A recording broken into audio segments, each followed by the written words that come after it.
Gold, trusted gold buyers. మీరు తాకట్టు పెట్టిన బంగారాన్ని విడిపించి ఈ రోజు ఉన్న మార్కెట్ ధరకు కొనబడను.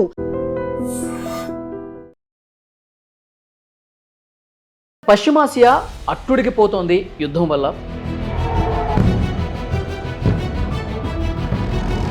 ఇరాన్, ఇజ్రాయెల్, అమెరికా భీకరమైనటువంటి యుద్ధం వల్ల ప్రపంచ ఆర్థిక వ్యవస్థలు కూడా కుప్పకూలే పరిస్థితి కనిపిస్తోంది.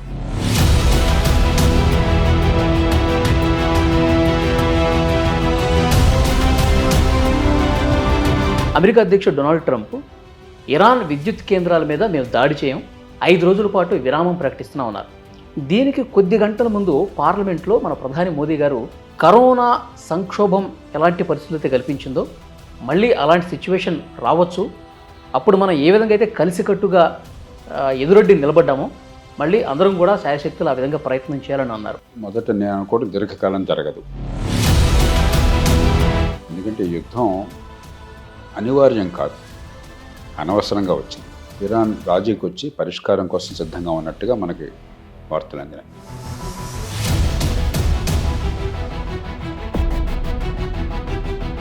టెర్రరిస్ట్ ముఠాలని వీళ్ళు కావాలని పెంచి ప్రోత్సహిస్తున్నారు అధికారికంగా.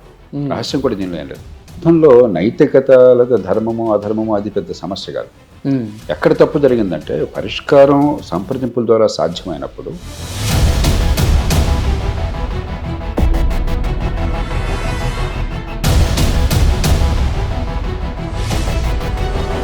నమస్తే, వెల్కమ్ టు ఐ డ్రీమ్.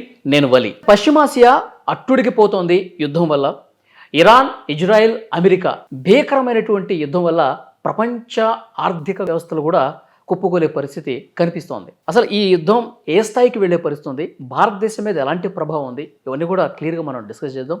ఈరోజు నాతో పాటు ఉన్నటువంటి guest foundation for democratic reforms founder Jayaprakash Narayana గారు. సార్తో మాట్లాడదాం. సార్ నమస్కారం. నమస్తే వల్లి.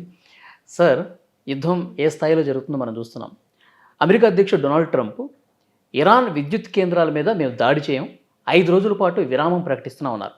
దీనికి కొద్ది గంటల ముందు పార్లమెంట్లో మన ప్రధాని మోదీ గారు కరోనా సంక్షోభం ఎలాంటి పరిస్థితులైతే కల్పించిందో మళ్ళీ అలాంటి సిచ్యువేషన్ రావచ్చు, అప్పుడు మనం ఏ విధంగా అయితే కలిసికట్టుగా ఎదురొడ్డి నిలబడ్డామో మళ్ళీ అందరం కూడా శాయశక్తులు ఆ విధంగా ప్రయత్నం చేయాలని అన్నారు. అంటే దీర్ఘకాలం యుద్ధం జరుగుతుందని చెప్పి ఆయన చెప్పినటువంటి పరిస్థితి ఉంది. నిజంగా దీర్ఘకాలం యుద్ధం జరిగితే సిచ్యువేషన్స్ ఎలా ఉంటాయి సార్? మొదట నేను అనుకోవడం దీర్ఘకాలం జరగదు, జరగకూడదని కోరుకుందాం. ఎందుకంటే యుద్ధం అనివార్యం కాదు, అనవసరంగా వచ్చింది.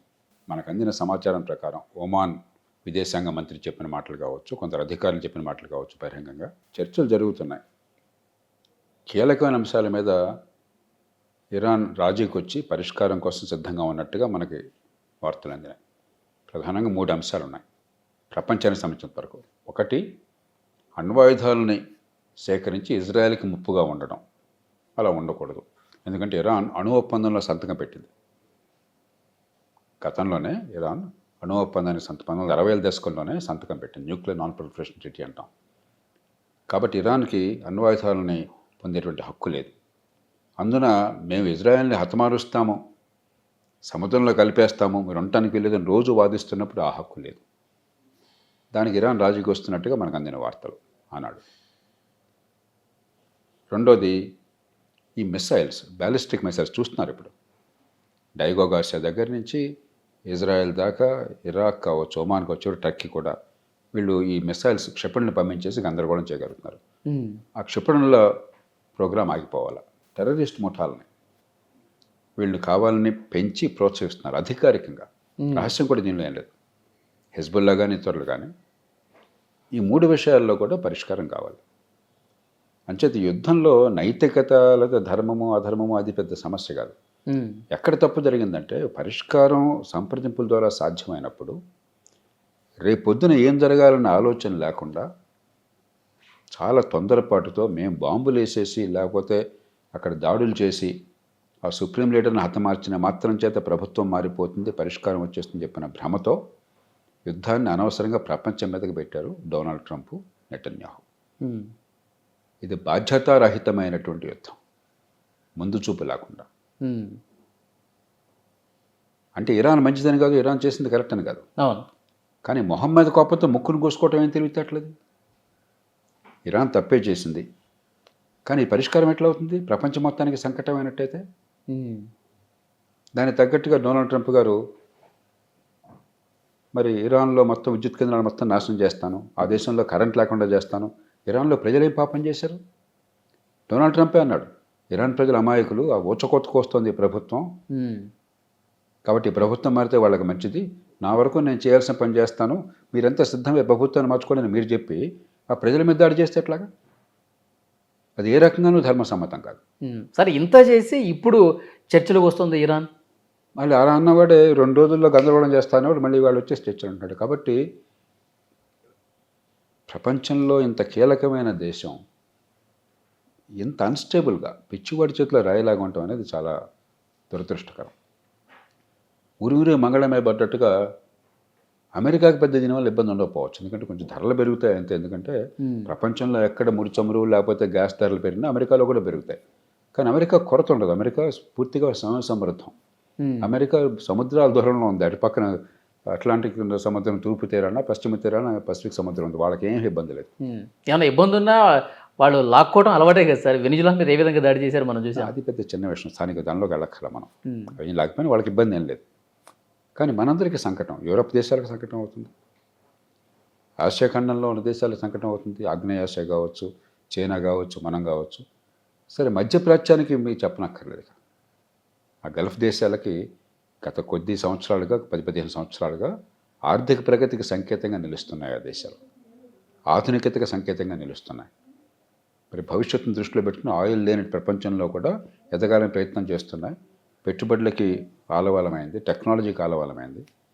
ఈవేళ అసలు ఆ దేశాల భవిష్యత్తు ఎట్లా ఉంటుందో అగమేకొచ్చగా ఉంది. ఇవాళ రేపు యుద్ధం ఆగినా కూడా వెంటనే ఆగుతున్న నమ్మకం నాకుంది, వారం 10 రోజులు ఆగిపోతున్న నమ్మకం నాకుంది. ఆగినా కూడా మళ్ళీ ఆ దేశాల గురించి ఆలోచిస్తే, దుబాయ్ మరి దేశం గురించి ఆలోచిస్తే పూర్వంలాగా మనం ఆలోచిస్తాం ఎప్పుడు ప్రమాదం ముంచుకొస్తుందో అని చెప్పి. కాబట్టి చాలా అనవసరమైన యుద్ధాన్ని ప్రపంచం మీద తీసుకొచ్చి ప్రపంచం మొత్తాన్ని సంకటంలోకి నెట్టారు. దీర్ఘకాలం యుద్ధం ఉండదు నా దృష్టిలో. దీర్ఘకాలం నిన్న మోడీ గారు అట్లాగే మాట్లాడారు, దానికి తయారు కావాలి కదా.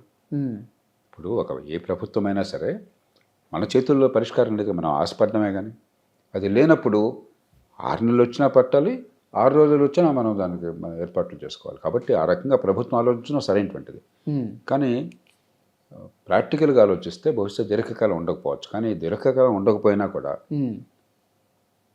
జరిగిన నష్టం వల్ల ఇప్పటికే చాలా ఇబ్బందులు ఉంటాయి. ఉదాహరణకి ఖటార్ మీద ఇరాన్ దాడి చేయటం చేత అనవసరంగా ఇజ్రాయెల్ ఇరాన్లో ఉన్నటువంటి ఈ గ్యాస్ నిక్షేపాలని మీద దాడి చేసింది.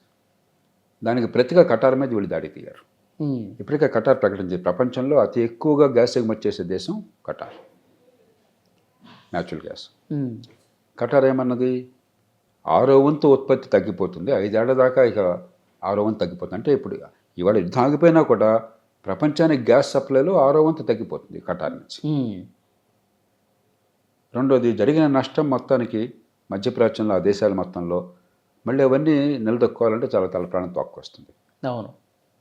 మూడోది, ఇది దీర్ఘకాలం కొనసాగినట్లయితే ఇప్పటికే మనకి ముడి చమురు ధరలు పెరిగినాయి, పెట్రోల్ ధరలు ఇంకా మన దేశంలో ప్రభుత్వం పెంచలేదు, కానీ చాలా దేశాల్లో పెంచేశారు తప్పదని. మన దేశంలో ఇంకా జనానికి కొంచెం ఊరట కలిగిద్దామని కొంతకాలం ఆగుతున్నారు. ఎంతకాలం ఆగుతాం? ఖజానా డబ్బులు పోతాయి, మన పన్ను డబ్బులు మన డబ్బులే పోతాయి. ఓకే, సో పెరిగే అవకాశం కూడా ఉండొచ్చు. ప్రపంచం అంతా పెరిగింది, పెరగాల. అంతర్జాతీయంగా చమురు ధరలు పెరిగితే మనం పెరగకపోతే ఎట్లాగా? పెరగాల. ఏదో తాత్కాలికంగా ప్రజలకి ఈ యుద్ధంతో ఆగిపోతుందని ఆశతో ప్రజలకు ఇబ్బంది లేకుండా ప్రయత్నం చేస్తున్నారు. అలా గ్యాస్ ధరలు ఇప్పటికే పెరిగిపోయినాయి, మనకి అనివార్యంగా కొరత వచ్చేసింది. దాంతోపాటు ఫెర్టిలైజర్, మనకి ఈ ముడి చమురు నుంచే యూరియా ఫెర్టిలైజర్ వస్తుంది. అలాగే ఫాస్ఫేట్ రావాలంటే సల్ఫ్యూరిక్ యాసిడ్ కావాలి, అది వచ్చేది మళ్ళీ సల్ఫర్ వచ్చేది ప్రపంచం మొత్తానికి కూడా ఈ ఆయిల్ రిఫైనరీస్ నుంచే. అలాగే హీలియం ఉంది, హీలియం గ్యాస్ వచ్చేది ప్రధానంగా మధ్యప్రాచ్యం నుంచి ఎక్కువ వస్తుంది. అది ఉంటేనే ప్రతి కంప్యూటర్ పనిచేస్తుంది. కంప్యూటర్ల మొత్తానికి హీలియం అవసరం, కంప్యూటర్లకి, ఆర్టిఫిషియల్ ఇంటెలిజెన్స్కి, రోబోటిక్స్కి అన్నిటికీ హీలియం అవసరం. కాబట్టి ఇటు ఇంధనము, మరి శక్తి రూపాలు, ఎనర్జీ, గ్యాస్ కావచ్చు, ఇంట్లో పొయ్యిలో వెలిగించే స్టవ్ కావచ్చు, లేకపోతే మనకి కారులో వేసే పెట్రోల్ కావచ్చు, డీజిల్ కావచ్చు, దాంతోపాటు మరి ఫెర్టిలైజర్ ఆగిపోయినట్టయితే, ఎరువులు ఆగిపోయినట్టయితే పంటలు ఆగిపోతాయి ప్రపంచం. అవును. పెద్ద ఎత్తున కొరత ఏర్పడే అవకాశం ఉంది. కాబట్టి దీర్ఘకాలం జరిగితే ప్రపంచం అల్లకల్లోలం అవుతుంది. రెండో ప్రపంచ యుద్ధం తర్వాత ప్రపంచంలో ఎప్పుడు చూడనంత సంక్షోభాన్ని ఆర్థికంగానే కాదు, అసలు ముందు మనుగడ కోసం ఒక్కసారి ప్రపంచంలో పంటలు 30-40% తగ్గిపోయి అనుకుందాం, అంటే దారుణమైన పరిస్థితులు వచ్చినట్టయితే 30-40% తగ్గిపోతే ఆహారం ఒక సీజన్లో తట్టుకునే శక్తి ప్రపంచానికి లేదు. లక్షలాది మంది ఆకలి మంటలకి గురి కావాల్సి వస్తుంది. సో ఇవన్నీ మీరు అన్నట్టు ముందు చూపు లేకుండా యుద్ధాన్ని స్టార్ట్ చేసిన పరిస్థితి ఉంది. చాలా తొందరపాటుతో. ఇప్పుడు పోనీ కనీసం ఏం జరుగుతుందో అర్థం చేసుకుని ఓడిపోయిన వ్యూహం ఉండి దిగాము, ఎలా వెనక్కి ఉపసంహారం చేయలేరు. ఇప్పుడు మన పాత పురాణాల్లో మీరు సినిమాలు చూస్తే ఏమవుతుంది, ఒక బాణం వేయటం అంత ముఖ్యం, ఉపసంహారం కూడా అంతే ముఖ్యం. మీరు బాణం వేసి ఉపసంహారం లేదు తూచని చెప్పంటే ఎట్లా? ముందుగా ఆలోచించి ఆఫ్ ర్యాంప్ అంటాం, ఏంటి ఏ రకంగా వెనక్కి వెళ్ళాలి అవసరమైతే, అది లేకుండా చేశారు. సార్, అమెరికా ఇంటెలిజెన్స్ వ్యవస్థలు అంత పెద్ద స్థాయిలో ఉంటాయి, వాళ్ళకి ఏం జరుగుతుంది ఏంటి, దీని పర్యవసనాలు ఏంటి, తర్వాత పరిణామాలు ఎట్లా ఉంటాయి, ఎందుకు ఊహించలేకపోయారు సార్? మామూలుగా మనం అది ఆశిస్తాం. అలాంటి మేధా సంపత్తి ఉన్నది, టెక్నాలజీ ఉన్నది, ఆలోచించే మనుషులు ఉన్నారు. కానీ నాయకుడు పిచ్చివాడి చేతిలో రాయిలాగా అధికారాన్ని ఉపయోగిస్తే, ఎవరి మాట వినకుండా పెడసరంగా ఉంటే హ్యూబ్రిస్ అంటాం. ఇక నాకు వాస్తవాలతో పని లేదు, తర్కంతో పని లేదు, నేను చెప్పింది వేదవాక్కు అని చెప్పి మొండిగా కూర్చుంటే మనం దానికి ఏం చేయలేము. ఇప్పుడు జరిగింది అది వాళ్ళ ప్రపంచంలో. ఒక వారం 10 రోజుల్లో కనుక యుద్ధం ఆగిపోయినట్టయితే మధ్యప్రాచ్యానికి గల్ఫ్ దేశాలకు చాలా ఇబ్బంది ఉన్నా కూడా మిగతా ప్రపంచానికి వెంటనే ఇబ్బంది కనిపించకపోవచ్చు. కానీ మన మనసు ఎప్పుడు కూడా ఇప్పుడు ఆగిపోయింది కదా, స్టేట్ ఆఫ్ హార్మస్ నుంచి మనకి రావడం ఆగిపోయింది కదా, రేపొద్దున ఇంకోసారి జరగదని నమ్మకం ఉందా మనకేమన్నా? అలా జరుగుతుందేమో అనగానే ఏమవుతుంది, శంక బయలుదేరుతుంది మనకి. కాబట్టి మనం ఎక్కువగా నిల్వలు చేసుకోవాలి. ఇప్పుడు కొద్దిపాటి నిల్వలు చేసుకున్నాం, ఆయిల్ కానీ గ్యాస్ కానీ, రేపొద్దున మరి ఎక్కువ నిల్వలు చేసుకుంటాం, ఏ ప్రమాదం వచ్చా తట్టుకోవాలని చెప్పని. Alternative supply roots, Saudi Arabia ఉంది ఉదాహరణకి, యాన్బూకి పశ్చిమ తీరానికి తూర్పు తీరం నుంచి 1200 కిలోమీటర్ల వేరే పైప్ లైన్ వేసుకున్నారు వాళ్ళు. ఈసారి ఇంకో డబుల్ చేస్తారు దాన్ని. అలాగే మనందరం కూడా ఈ గల్ఫ్లో కనుక రాకుండా ఆగిపోయినట్టయితే, లేకపోతే మరో రూట్ నుంచి రాకుండా ఆగిపోతే ఇంకా ప్రత్యామ్నాయం ఏంటి, మనందరం దానికోసం బోల్డన్ని పెట్టుబడులు పెట్టి నాన్నదంట రావాల్సి వస్తుంది. ఓకే, ఇన్సూరెన్స్ కాస్టులు పెరిగిపోతాయి, ధరలు పెరిగిపోతాయి. కాబట్టి ప్రపంచ ఆర్థిక వ్యవస్థ ఈ పాటిని యుద్ధం ఆగిపోయినా కూడా ఎంతో కొంత దెబ్బతినడం ఖాయం. కాకపోతే తీవ్రంగా దెబ్బతినకపోవచ్చు, కానీ ఖచ్చితంగా ఇప్పటికి ఇంకా ఆగలేదు, అయినా కానీ దీని పరిణామాలు తీవ్రంగానే ఉంటాయి. ఇప్పటికే ఇంకెన్ని రోజులు కొనసాగితే తీవ్రత పెరుగుద్ది ఖచ్చితంగా. ఇప్పుడు అదే కనుక కొన్ని నెలలు కొనసాగినట్టయితే, ఎరువుల కొరత నిజంగా తీవ్రంగా వచ్చి పంటలు పండకపోయినట్టయితే ఇది మామూలు సంక్షోభం కాదు. బహుశా గత 150 సంవత్సరాలుగా లేనంత సంక్షోభం వస్తుంది. ఇది ఊహించే నిన్న ప్రధాని గారు ఆ మాట అని ఉంటారు. కాబట్టి ఇప్పుడు మన దేశం వరకు తంటాలు పడతాం. ఎందుకంటే మనకు ఉదాహరణకి చాలా పెద్ద ఎత్తున ఆహార ధాన్యాల నిల్వ మనకి ప్రభుత్వ గిడ్డంగుల్లో ఉంది, ప్రైవేట్ రంగంలో ఉన్నది. విపరీతమైన భూమి పుష్కలంగా ఉంది కాబట్టి ఈ దేశంలో సూర్యకాంతి పుష్కలంగా ఉంది కాబట్టి తంటాలు పడతాం. కానీ ఎవ్వరూ కూడా ఈ ఉపద్రవం నుంచి బయటపడలేరు. ఇది కనుక దీర్ఘకాలం కొనసాగితే ఇది ఖచ్చితంగా, నేను చాలా ఆశావాదిని. నేను ఏదో ప్రపంచం మునిగిపోతుందని చెప్పేవాడిని కదా, ఇప్పుడు మునిగిపోతుందని అంటలే, కానీ మనందరం కూడా తీవ్రమైన నష్టాన్ని భరించాల్సి వస్తుంది ఇది కొనసాగినట్టయితే. ప్రపంచంలో ఎక్కడున్నా సరే నష్టం ఉంటుంది, కొన్ని దేశాలకు మరింత ఎక్కువ ఉంటుంది. ఇప్పుడు మన దేశం ఉందనుకోండి, జపాన్ ఉందనుకోండి, 100కి 90 పాళ్ళు ముడి చొప్పున మనం దిగుమతి చేసుకోవాలి. చైనా ఉందనుకోండి, 175 పాళ్ళు దిగుమతి చేసుకునేది, కానీ వాళ్ళు కూడా ప్రపంచంలో అతిపెద్ద దిగుమతిస్తారు, మనకంటే చాలా ఎక్కువ వినియోగిస్తారు వాళ్ళు. 16 మిలియన్ బ్యారెల్స్ రోజుకి. ఇండియా వాడేది 4.5 మిలియన్ బ్యారెల్స్ మంది. కాబట్టి చైనాకి ఇబ్బంది ఉంటుంది. కాకపోతే దీర్ఘకాలంలో చైనా కానీ ఇటీవల భారత్ చేసిన ప్రయత్నాలు కానీ 20 ఏళ్ల కాలాన్ని చూసినట్టయితే ఇక ఆయిల్ అవసరం లేని వ్యవస్థకు మనం వెళతాం.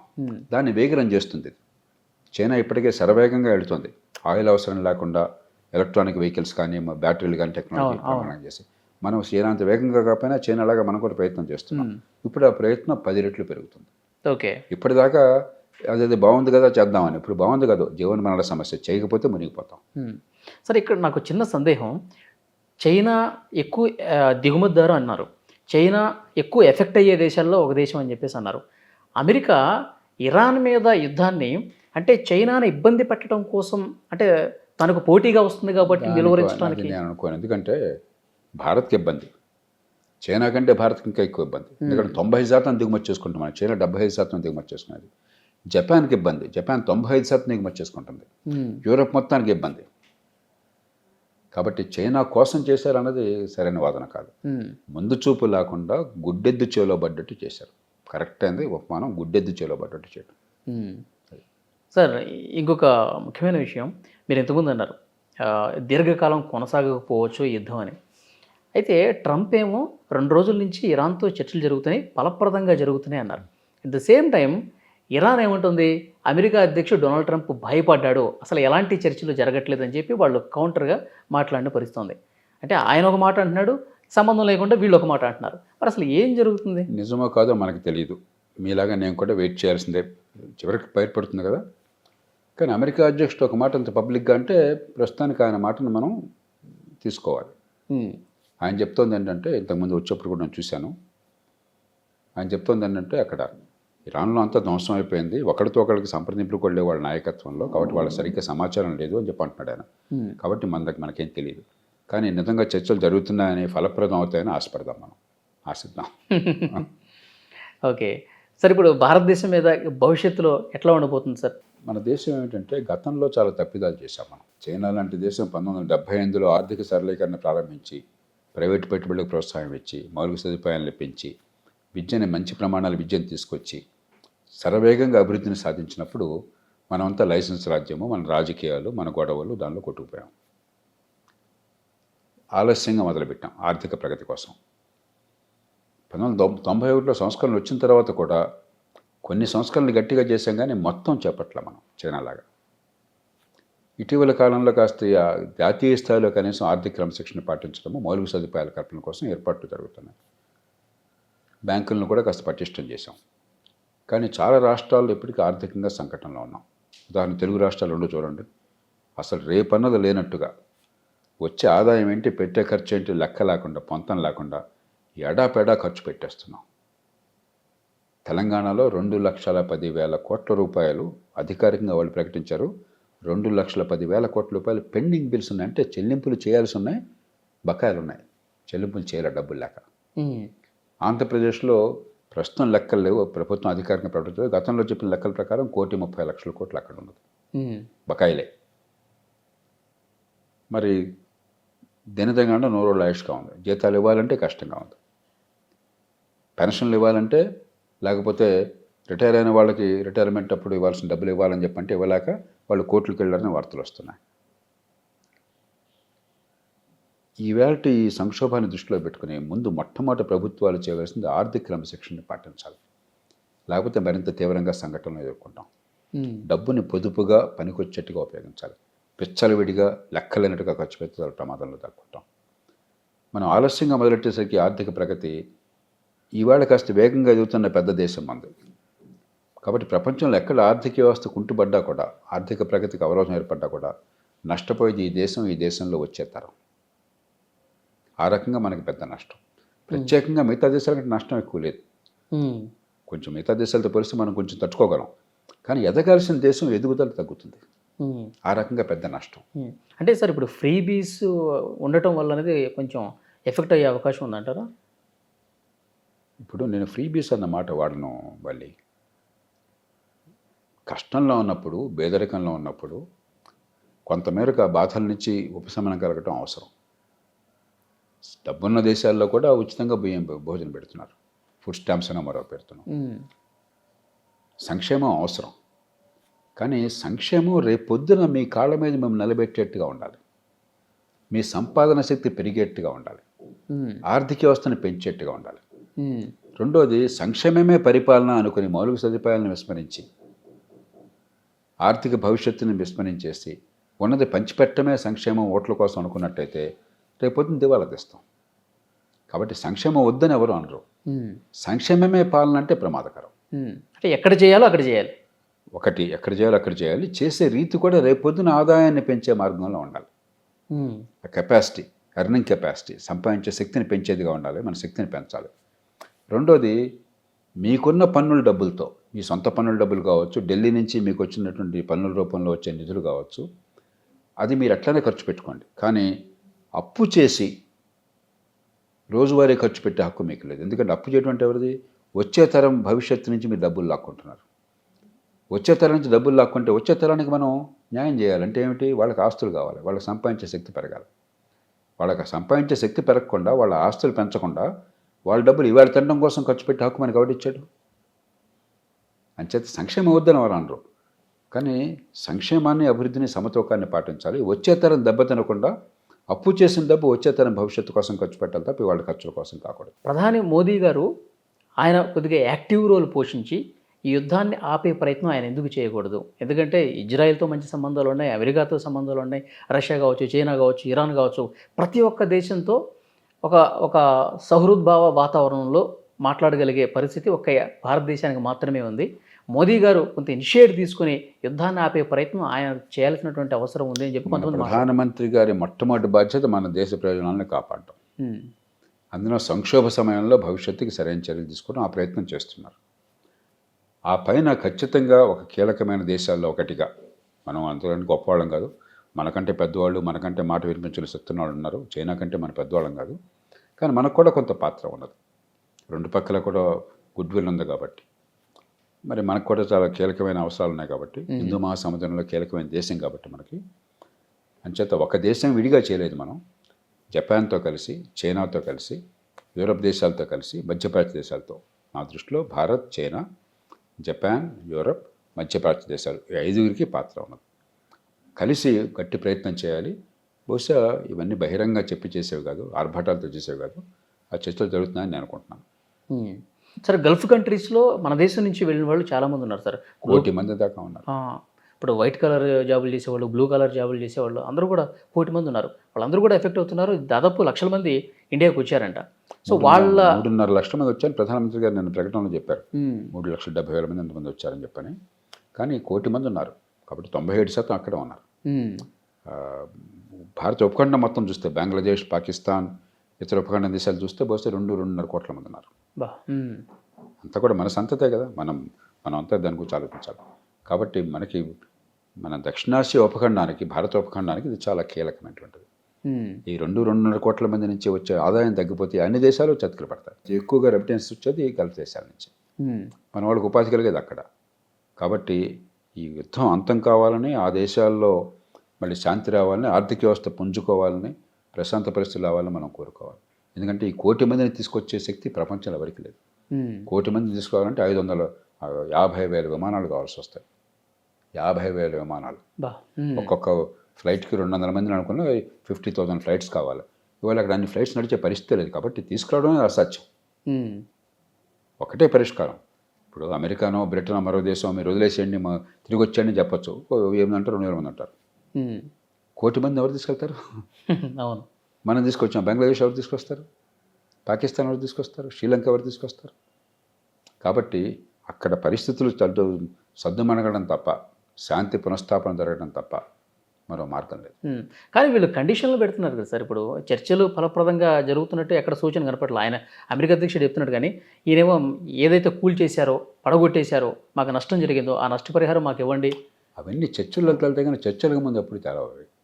ఇరాన్ కూడా ఏంటంటే వాళ్ళు కసి మీద ఉన్నారు, మా మీద దాడికి దిగారు, మేము చర్చలు సిద్ధంగా ఉన్నా కూడా సరే అంత తెలుస్తామని. కానీ మళ్ళీ వాళ్ళు ఎలాగైతే మనందరికీ కలిపి మొహమ్మద్ కోపంతో ముక్కును కోస్తున్నారో, వీళ్ళు కూడా అలాగే మొహమ్మద్ కోపంతో ముక్కును కోస్తుంటే అట్లాగే ఇరాన్ ఇప్పుడు యుద్ధం కొనసాగినట్టయితే అవతల వాళ్ళకి ఇబ్బంది కలగచ్చు, కానీ ఇరాన్ సర్వనాశనం అయిపోతుంది. ఇప్పటికే సగం పోయింది. ఇప్పటికీ సగం పోయింది. 25 ఏళ్ళుగా ఈ శాంక్షన్ల వల్ల చాలా నష్టపోయినారు. ప్రజలంటే ప్రేమ ఉన్నట్టయితే, మీ నాగరికతలు పెంచుకోవాలి, సంస్కృతిని పెంచుకోవాలన్నట్టయితే ఈ పిచ్చి మాటలు కట్టుబెట్టేసి దురుస్థానం తగ్గించేసి ఎలాగోలా శాంతికి సిద్ధపడతారని నేను ఆశపడుతున్నాను. అంటే సానుకూల పరిస్థితులు ఉంటాయంటారు. సో డెఫినెట్గా. లేకపోతే ఏమవుతుందంటే దానికి పరిష్కారం ప్రెసిడెంట్ ట్రంప్ వాళ్ళ మీద, విద్యుత్ కేంద్రాల మీద బాంబులు వేసి ప్రజలను అన్యాయం చేయడం కాదు. అది యుద్ధ నేరం అవుతుంది, ఏ రకంగా చూసిన అమానుషమైంది, అది పరిష్కారం కాదు.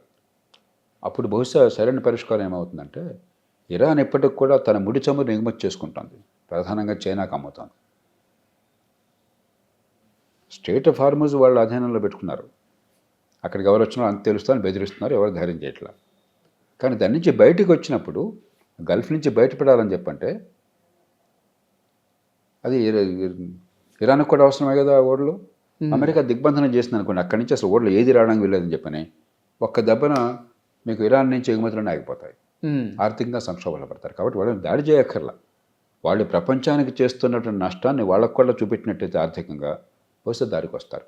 అంచేత ఆ దుడుకుతనం ప్రదర్శించకుండా అమెరికా కావచ్చు, ఇరాన్ కావచ్చు, పరిష్కారాన్ని వీలున్నంత మేరకు ఒక యుద్ధం వెంటనే ఆగకపోయినా కూడా యుద్ధం ఆగడానికి అనుకూలంగా ఉండేట్టుగా మరింత విధ్వంసానికి దారి తీయకుండా ఆర్థికంగా ప్రయత్నం చేయాలి తప్ప మేము అంతా దాడులు చేసి ఇరాన్ని భస్మపెట్టడం చేస్తుంటే ఇరాన్ని భస్మపెట్టడం చేస్తే అమెరికాకు ఉన్నది, అది పరిష్కారం అవుతుందా?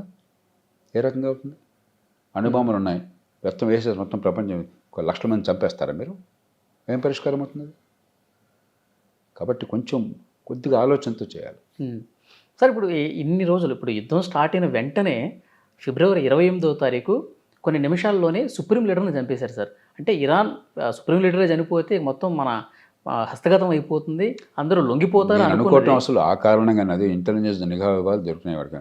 ఆయన అక్కడ మీటింగ్కి వెళ్తున్నాడని చెప్పని ఆయన చంపేయడం సాధ్యమైన అవకాశం ఆలోచన కలిగింది. అందుకనే లేడీకి లేచిందే పరుగని చెప్పని తర్వాత పర్యవసానం అంటే ఆలోచించకుండా ఇది చేస్తే అయిపోతుందని చెప్పని వేసేసారు. అసలు ఇన్ని రోజులు జరుగుతుందని వాళ్ళు ఊహించుండరు. అది చాలా తప్పు కదా. అది ఇరాన్ ఇంత బలంగా నిలబడుతుందని అనుకోని ఉండరు. ఎన్నేళ్లుగా ఈ 40-50 ఏళ్ళుగా ఎందుకని ఇరాన్ మీద దాడి చేయలేదు ఇతర అధ్యక్షులు, అమెరికా అధ్యక్షులు? ఇలాంటి ప్రమాదం ఉంది, ప్రపంచం మొత్తానికి సంకటం అవుతుంది, సమస్య పరిష్కారం కాకుండా జట్ల మొత్తం ఉద్దేశంతోనే కదా. కాబట్టి ఆ విషయంలో డొనాల్డ్ ట్రంప్ ఇది పూర్తి వైఫల్యం, నాయకత్వ వైఫల్యం కొట్టొచ్చినట్టుంది. విజ్ఞత లేకుండా దుందుడుకు చర్య చేపట్టారు. సరే, జరిగిందే జరిగిపోయింది, ఇప్పుడు పరిష్కారం చూడాలి. ఇరాన్ మీద కోపంతో ప్రపంచాన్ని నష్టం చేయడం కరెక్ట్ కాదు, ట్రంప్ మీద కోపంతో ప్రపంచాన్ని నష్టం చేయడం కరెక్ట్ కాదు. సమస్య మనందరిది, ప్రపంచ ప్రజలందరిది. అందుకనే నేను ఆగిపోతున్నాను నమ్ముతాను. ఎందుకంటే ప్రపంచంలో అన్ని దేశాలు కూడా ప్రత్యక్షంగా పరోక్షంగా ఆగాలని కోరుకుంటున్నా, ఆ ఒత్తిడి తీసుకొస్తున్నాయి. కాబట్టే ఇవాళ దాడి దూతామని చెప్పన్నా కూడా కొంచెం వెనక్కి వెళ్ళిన కారణం అది. ప్రపంచ అభిప్రాయం విలువ ఉంటుంది. ఇది 10 రోజులు ఆగిపోతుందని నేను ఆశపడుతున్నాను. కానీ ఈ నాటో దేశాలు కావచ్చు, యూరోపియన్ యూనియన్లో ఉన్నవి, వాళ్ళు కూడా బలంగా ఎందుకు చెప్పలేకపోతున్నారు సార్? ఒక తంపరితనం ఉన్న నాయకుడు ఉన్నప్పుడు, విశృంఖలత ఉన్న నాయకుడు ఉన్నప్పుడు, అదుపు ఆజ్ఞన నాయకుడు ఉన్నప్పుడు బహిరంగంగా చెప్తే అనవసరంగా వారితో కయ్యానికి దిగడం ఎందుకు, ఉన్నాడు బెడ్డం ఎందుకు అని చెప్పేదేదో కొంచెం మృదువుగా, కాస్త అనునయంగా. ఎందుకంటే మనిషి మనస్తత్వాన్ని బట్టి మామూలుగా నాయకులు మామూలుగా ఇట్లా ఉండకూడదు.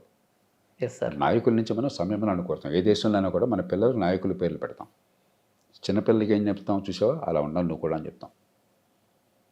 ఒక ఏ రంగంలో నాయకులైనా సరే వాళ్ళల్లో ఒక మంచి సచ్ఛీలత, నిజాయితీ, నింపాదిగా ఉండడం, తొందరపాటు లేకుండా ఉండటం, విజ్ఞత ప్రదర్శించడం, 10 మంది ప్రయోజనాల గురించి ఆలోచించడం, ఇలాంటి వాళ్ళని మనం గౌరవిస్తాం కదా.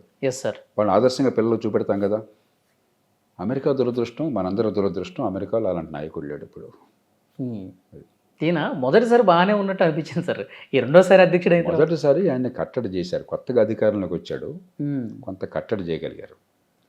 రెండోసారి విశృంఖలంగా పెట్టకపోయాడు, ఆ కట్టలన్నీ తొలగించేసుకున్నాడు. ఆయన ప్రపంచ శాంతి నోబెల్ బహుమతి కావాలని ఒకవైపు కోరుకుంటాడు, ఒకవైపు ఏమో ఇంత బీభత్సమైన యుద్ధాలు. దానికి చంపన గురించి మాట్లాడడం నా దృష్టిలో వృధా. ఆయన్ని మార్చే శక్తి మీకు నాకు లేదు. సందర్భాన్ని బట్టి మెడలు వంచాల్సిందే. కానీ మనం చూడాల్సింది ఆయన కానీ అలాంటి వాళ్ళ వల్ల కానీ ప్రపంచం అల్లకల్లోలం కాకుండా ఏం చేయాలి ఆలోచించాలి. ఇరాన్లో నాయకత్వం కావచ్చు, అమెరికాలో నాయకత్వం కావచ్చు, వాళ్ళని తిట్టిన ప్రయోజనం లేదు కదా. మనం ఏ రకంగా ఈ ఉపద్రవాన్ని కాస్త తగ్గించాలా, భవిష్యత్తుని కాపాడుకోవాలా, దాని మీద దృష్టి పెట్టాలి మనం. చూద్దాం సార్, త్వరలోనే యుద్ధం ఆగిపోవాలి, దీర్ఘకాల యుద్ధం అని చెప్పి చాలామందిలో ఆందోళన, భయం ఉంది. అలా కాకుండా అంత శాంతి వెలివిరియాలి, మళ్ళీ యథావిధిగా అన్నీ జరగాలని కోరుకుందాం. Thank you very much. నమస్కారం. And for more videos, please subscribe to iDream. Please subscribe to iDream. Please subscribe iDream. And please subscribe to iDream. For more videos, subscribe to iDream. please like, share and subscribe to the channel. Congratulations, iDream. Subscribe to iDream. Subscribe to iDream. So subscribe to iDream Media. iDream ki iDream team andarki huge congratulations. Please subscribe iDream Media. Please subscribe to iDream. Subscribe iDream. Please subscribe to iDream. iDream అంటే నా కళల ఛానల్ను subscribe చేసుకున్న నోరు తిరుగుతలేదు, మీరైతే గంట గుర్తు కొట్టండి. For more such videos, please subscribe to iDream. Subscribe to iDream. Please subscribe to iDream. Please subscribe iDream Media. Please do subscribe to iDream. Please subscribe to iDream Media. For best entertainment and information, please subscribe iDream. And don't forget to subscribe to iDream.